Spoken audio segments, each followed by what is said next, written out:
All right, everyone. We're going to be learning about the quadratic formula today. Just to let you know, this is the fourth quarter. On Wednesday, we will be doing a Google Meet, and we'll go over some of the questions that I'm going to leave you afterwards. I hope everyone is doing all right. Just to let you know, we're going to be doing the quadratic formula, and then we're going to be doing one other thing called completing the square. And what we're doing is trying to find these little zeros, these spots where they cross the x-axis. But we're not going to factor. We're going to do it a different way. Sometimes it comes out nice. Sometimes it comes out crazy. And then we just leave the answer that way because it's almost like a decimal that we can't find. All right. So by the end of today, I want you to be able to, one, put the quadratic formula in its correct form, then pick out the ABC, and then plug it into the quadratic formula to get the answer. Okay. So the quadratic formula I would normally in class sing for you to the beat of doing Pop Goes the Weasel. But in this case, you don't have to memorize it. It's always something that's given to you on every test. But it's good to know so that you don't have to keep looking at it over and over and over again. So it's x equals negative b plus or minus the square root of b squared minus 4ac all over 2a. So it's almost like, a little jack in the box that you're trying to get open. These letters B and A and C are all gotten from the beginning. So the number in front of the x squared is your A, the number in front of the x is your B, and the guy by himself is going to be C, but make sure it's equal to 0. Okay, so I'm going to speed through this a little. This question, the original question, had the 3x on the wrong side. So what I would have to do is bring this 3x over to this side, and we'd get 2x squared minus 3x plus 5 equals 0, which means our A, the first one, is 2. Our B is negative 3, and our C is 5. A, B, C. We'd use that, and we'd plug them in, and then we'd solve it. This one looks good, but it's not equal to 0, so I'd have to subtract 6. So I would make sure I minus 6 on both sides. And after I minus 6 over here and minus 6 over here, 4 minus 6 would give me negative 2. And then I would get A is 1, because there's really an imaginary 1. B is 8, and C is negative 2. And then I would plug those back in. Like this B here, negative B. Oh, well, B is 8, so negative B would be negative 8. And then down here, we'd make sure we distribute. So we'd get 3x squared minus 6x minus 21. There's our A, there's our B, and there's our C. Okay? And then from there, you're going to plug it in to try to solve for the spots at which they cross the x-axis. Now, because this is a 2 in this spot, it could cross twice or less. Sometimes it hits just once right at the tip of the left or right side or right at 0, 0. And sometimes it goes above or below and it never actually crosses. And then we would have no answer. So I'll show you some of those situations. And then maybe Wednesday, you guys can ask me some questions. Again, Wednesday is a time that you are expected to be on from 2:15 till about 3 o'clock. All right. And if you have some other issues, you can meet me at another time to chat online. Okay. So x equals negative b plus or minus the square root of b squared minus 4ac all over 2a. Do not need to memorize. So really this 2a over here is almost like putting it underneath, and you would put it right there. Now this is a little template in case you always want to put it in.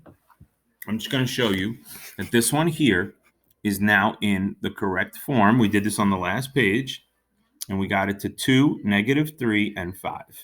So every time I see b, which is in the first spot and the second spot, I'm going to put in negative 3.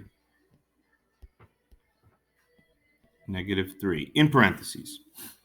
Then when I see an A, I'm going to put in a 2. So when it says A here, I'm going to put in a 2. And the last number here is supposed to be C, which is 5. And then on the bottom, it's 2 times A, or 2 times 2. Okay, so I'm going to rewrite this. And hopefully you understand what all this means. And then we'll come up with an answer. So x equals negative 3. I know that's 2 negatives. It does become a positive. We'll try that later. Plus or minus the square root of negative 3 squared minus 4 times 2 times 5. All of this has to go over 2 times 2. Okay, so I'm going to rewrite this. First thing I want you to do is if this is double negative, make it positive. If it's just one negative, leave it negative. Double negative becomes a positive. This stuff here, what I want you to do is put it in your calculator, but don't do the square root. So I'm going to go in my calculator and hit -3 squared in parentheses. If you don't put -3 in parentheses, you get the wrong answer. Minus, not a negative sign, 4 times 2 times 5. So -3 squared, let's get out of that. -3 squared minus 4 times A times C.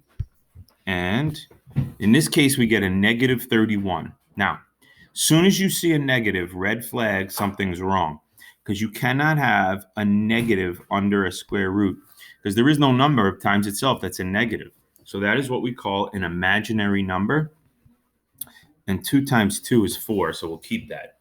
You can stop there because 31 can't be broken down. It's not a perfect square. So we know since this is underneath going to be a negative under the square root means it's an imaginary number. Okay, what does that really mean? That there's no real answer. It does not cross the x-axis. So no real answer. Solutions. No roots. No real roots. No real solutions. Zeros. Okay? So what would that look like on a piece of graph paper? Well, let's put it in a calculator. 2x squared minus 3x plus 5. 2x squared minus 3x plus 5. We're going to hit graph. And as I said, it should not cross. You guys see how it does not cross? So it has no real answers.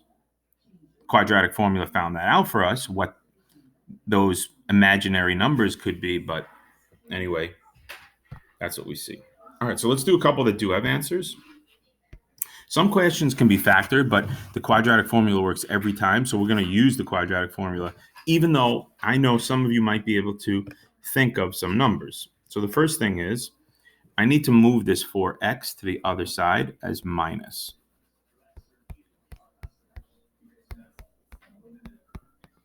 Now, some of you might say, can't we just factor two numbers that multiply to 12, subtract to be -4? Yes, you can. I know what the answers are, but let's not do it that way. We're going to use the formula, which is x equals -b plus or minus the square root of b squared minus 4 times a times c all over 2a. Okay? So what I'm going to be doing is understanding that a is 1 because there's no number in front of x squared. B is, since we moved the 4 over, it's -4, and c is -12. So every time I see those numbers, I'm going to put in those spots. B is -4. This is -4. A goes here, that's 1. C goes here, that's -12. A goes here, that's 1. Okay. So this one might take a little longer than some of the others, but again, I know what the answers are. So here we go.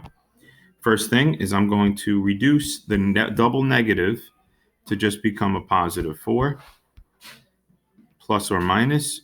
I'm going to put all this in my calculator, and I'm going to put a 2 on the bottom because 2 times 1. So I go in my calculator, -4 squared minus 4 times 1 times -12. All right. So I'm going to put in -4, but I didn't use parentheses. Do I need to? Well, let's go back and see. Yeah, I should use parentheses around the -4. So -4 squared minus 4, and then 1 and 12. -4 squared. Don't use the square root. -4 squared minus 4 times a times, I believe c was -12. Answer, perfect, 64. So now that I have 64 here, that's nice because 64 is a perfect square. Anybody know what the square root of 64 is? What number times itself is 64? Okay, so what we get is x equals 4 plus or minus, you tell me the answer is 8 all over 2. Okay, all over 2. So what that means is I get two answers. X equals 4 plus 8 divided by 2, because that's what plus or minus means. And x equals 4 minus 8 divided by 2. This top one is going to give me 12 divided by 2 is 6. So I get x equals 6. And this one's going to give me negative 4 divided by 2, which is negative 2. So those are my two answers, 6 and negative 2. All right. And I could have factored that and solved it. I know it worked out nice, but they don't always work out nice. So that's why I'm trying to show you this. All right. Last one, and then you guys can try some on your own. Okay. Remember the formula every time is x equals negative b plus or minus the square root of b squared minus 4ac all over 2a. You can find that anywhere it happens to be. First step, always get it equal to 0. All right. So I'm going to minus 9. And when I minus 9, I get 3x squared plus 5x plus 1 equals 0. Okay? So, apologize for the noise in the background. Now, that means my A is 3, and my B is 5, and my C is 1. They're all positive. Okay? They're all positive. All right. So, x equals negative b, well, b is 5, negative b plus or minus the square root of b squared minus 4a is 3, c is 1, all over 2 times a is 3. So, since this is a negative 5, I keep it. Remember, it's not negative 5, just negative 5. Plus or minus, put all this in your calculator. So 5 squared minus 4 times 3 times 1. 5 squared, you could use parentheses, doesn't matter.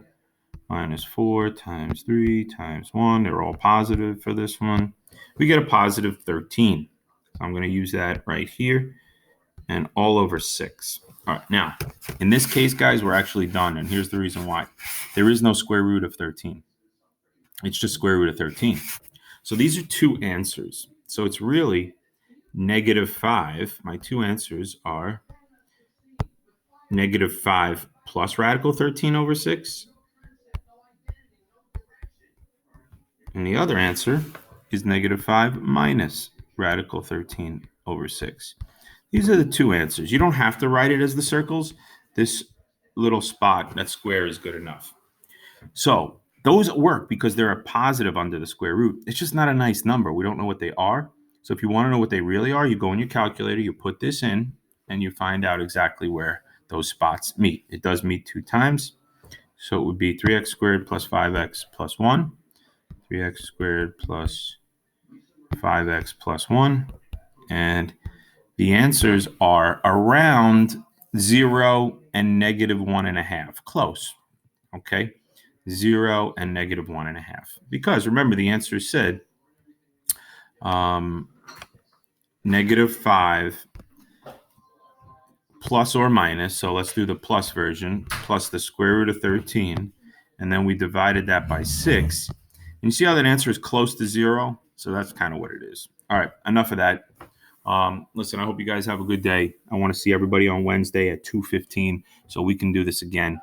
And if you need help, please email me. We got a couple more topics. We're doing the quadratic formula. We're doing completing the square. And then we're going to do some stats, some numbers. So I hope everybody has a good day. And I'll see you then.